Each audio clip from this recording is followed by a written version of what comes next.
Radio. Les Français parlent au français. Les carottes sont cuites. Les carottes sont cuites. Sud Radio Berkov dans tous ses états. Alléluia, alléluia, le masque n'est plus obligatoire dans la plupart des lieux clos. Oui, je ne dis pas, déjà, c'était effectivement dans les rues, c'était en principe fini, y compris les établissements scolaires. Hein. À partir d'aujourd'hui, il reste obligatoire dans les transports collectifs et dans les établissements de santé. Oui, mais c'était depuis hier. Et depuis hier, on l'a tous vu, et vous aussi, auditeurs de Sud Radio, et peut-être certains d'entre vous, portaient toujours leur masque. Oui, absolument. Même sur le nez, hein, pas seulement. Alors, certains timidement l'avaient un peu descendu, mais les autres, là, et beaucoup plus de gens que je ne croyais. Alors, qu'est-ce qui se passe? Qu'est-ce que ça veut dire? De quoi le masque est-il le nom?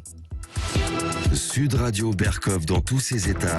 Le fait du jour. Au Palais Créole, qu'est-ce qu'on aime? Danser au bal masqué, mais quand nous choisissons de nous masquer, et pas quand on le dit, voilà, attention, vous rappelez-vous, le masque, ça servait à rien, puis il le fallait. Et puis voilà, depuis hier, en principe, c'est terminé. Eh ben non, pour un certain nombre de gens, ce n'est pas terminé. Michel Maffezoli, bonjour. Bonjour. Alors, vous êtes sociologue, vous êtes professeur à la Sorbonne et vous êtes auteur de nombreux livres, dont L'ère des soulèvements aux éditions du Cerf il n'y a pas longtemps. Mais dites-moi, ces gens, en tout cas du point de vue du soulèvement, comment vous expliquez ça? C'est vrai, moi ça m'a frappé et nous avons eu beaucoup d'auditeurs qui nous ont appelés en disant « C'est intéressant, encore beaucoup de gens aujourd'hui, mardi, portent le masque alors que depuis hier matin, c'était terminé ». Qu'est-ce que ça traduit, ça, Michel Maffezoli?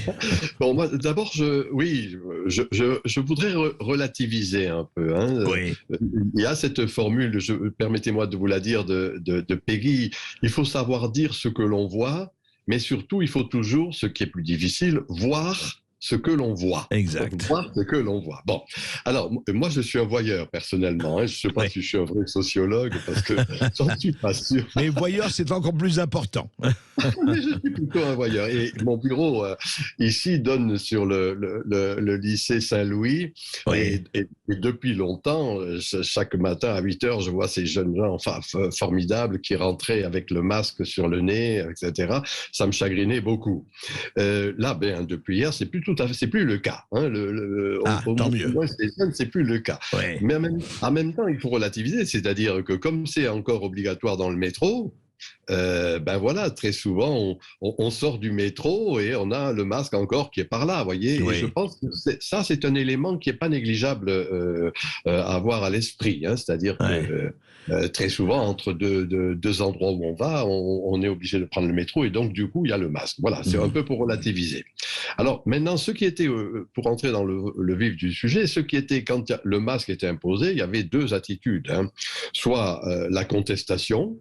Moi, je voyais des gens qui étaient agressifs, même ne voulant pas porter le masque et agressant ceux qui le portaient, et vice-versa d'ailleurs. Et vice-versa, parce qu'il y avait des gens qui insultaient ceux qui ne portaient pas le masque, comme vous le savez. Moi, ça m'est arrivé, puisque j'ai jamais porté de masque, mais ça m'est arrivé de me faire prendre comme cela, en me demandant de le mettre, etc. Bon.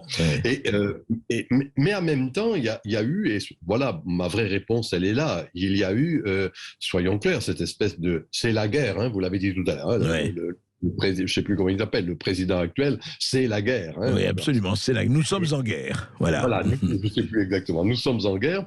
Et donc, du coup, cela a entraîné, ce qui continue à exister, une stratégie de la peur. Hein. D'une manière un peu plus sophistiquée, la Boétie parlait de la servitude volontaire. Exact. Donc, ça prend du temps à disparaître, hein, ça s'est imposé, on nous a donné des chiffres, des machins, des choses, ils étaient pour la plupart faux, mais il se trouve que de surcroît, en leur ensemble, les médias ont été les perroquets du pouvoir et n'ont fait que répéter cela. Donc, vous voyez, cette servitude volontaire, elle a agi. Exactement. Et elle a inscrit dans cette espèce d'inconscient collectif, et c'est pas demain la veille que cela disparaît. Vous comprenez cela, hein. Donc, il faut dire, il y a des habitudes qui se sont prises, et pour s'en défaire, ça met du temps, quoi. Moi, je le pense, hein. C'est-à-dire, là, soyons, c'est plus de la sociologie, c'est de la psychologie, presque, qu'il faudrait faire, ou de la psychanalyse, même, vous voyez. C'est-à-dire, d'une certaine manière, ce qui s'est accumulé, les vieux qui veulent pas mourir, qui ont sacrifier les jeunes d'ailleurs, par conséquence, tout ça, ça continue à rester. Il y a même eu des manifestations. J'ai vu sur les réseaux un petit groupe, là, vraiment, de vioques qui devraient aller au cimetière, demandant que... Comme vous y allez. Oh, mais moi, je suis vieux, donc je peux me permettre de dire des bêtises, demandant la reconduction du pass vaccinal, demandant... Vous voyez, ça existe, ça. Enfin, on ne peut pas le nier. Non, mais oui, c'est vrai, juste un mot, Michel Pefuseli, il y a eu quand même autre chose, c'est pour ça aussi qu'on avait choisi d'en parler, et on a eu beaucoup de témoignages de parents d'élèves qui disaient que dans certaines écoles, évidemment pas partout, ne généralisons jamais, les professeurs ont dit aux élèves lesquels ont enlevé le masque et lesquels n'ont pas enlevé, on dit « Ah non, c'est pas bien, je sais qu'on vous dit d'enlever le masque, mais pour le moment, attention, il faut le garder ». C'est-à-dire qu'il y a eu des incitations de ce genre, vous voyez, hier. Je le pense, c'est bien ce que je viens de vous dire, c'est-à-dire que ça prend du temps tout de même, c'est pas du jour au lendemain que quelque chose de cet ordre arrive. Ouais. Alors, vous savez que je suis un théoricien, c'est une manière de parler, en son temps j'ai parlé des tribus. Bon. Tout à fait. Et en gros, à mon avis, il y a actuellement des tribus différentes. C'est vrai que j'ai dit des méchancetés il y a un instant sur ce que j'avais vu dans la rue, mais des malades en chimio, pour lequel le masque pour eux est une manière de s'ajuster, si vous voulez. Encore une fois, ce que j'indiquais, tous ces vieux qui ont peur de mourir. Moi, ce qui m'a frappé, j'en ai discuté parce que ça me frappait, des jeunes ados qui portaient le masque, pourquoi ? Pour cacher leur acné, par exemple. Oui, d'accord. Et non, mais ça, c'est pas négligeable, vous voyez. C'est-à-dire que ça m'étonnait. Pourquoi ces jeunes filles et jeunes garçons fort sympathiques, a priori comme ça, mettaient un masque ? Eh bien, ils ressortaient cela aussi, vous voyez. C'est un peu pour nuancer. Oui, vous voulez dire qu'il y a plusieurs raisons pour porter le masque. Il n'en a pas que la peur. Exactement. Il y a des tribus. Il y en a un qui m'a beaucoup frappé également, et j'ai eu 2 ou 3 discussions avec ça. Je reste sur ces ados, par exemple, pour lesquels le port du masque est une forme de sécession par rapport aux parents. Ah bon ? Et oui. Mais leurs parents portent le masque aussi. Non, mais pour ceux qui ne le portent pas. Ah oui, d'accord. C'est comme, vous voulez dire, leurs parents 68 ans refusent de porter le masque, eux, ils disent, nous, on va le porter. et ça, je l'ai vu, si vous voulez, voyez. Et c'est pour ça qu'il faut un peu élargir, complexifier, puisque la vie est complexe, soyons clairs. C'est pas, malheureusement, actuellement, il y a toujours le camp du bien, le camp du mal. Ah oui, et ça sévit, vous avez vu avec l'Ukraine. mais Michel Pefuseli, il y a quand même sur le fond, et vous l'avez dit justement tout à l'heure, il y a eu quand même, il y a encore un management par la peur. Je veux dire que la chose la plus importante, c'était, et je comprends, geste barrière, porter le masque, etc., etc. Sauf que nous avons eu, et j'aimerais avoir votre avis là-dessus, beaucoup d'orthophonistes, de pédopsychologues et de pédopsychiatres qui nous ont dit, attention, l'enfant qui ne voit pas, ou même l'adolescent, avec qui on casse le masque, le visage, ça crée quand même quelques conséquences. Moi, pas quelques conséquences, des conséquences importantes.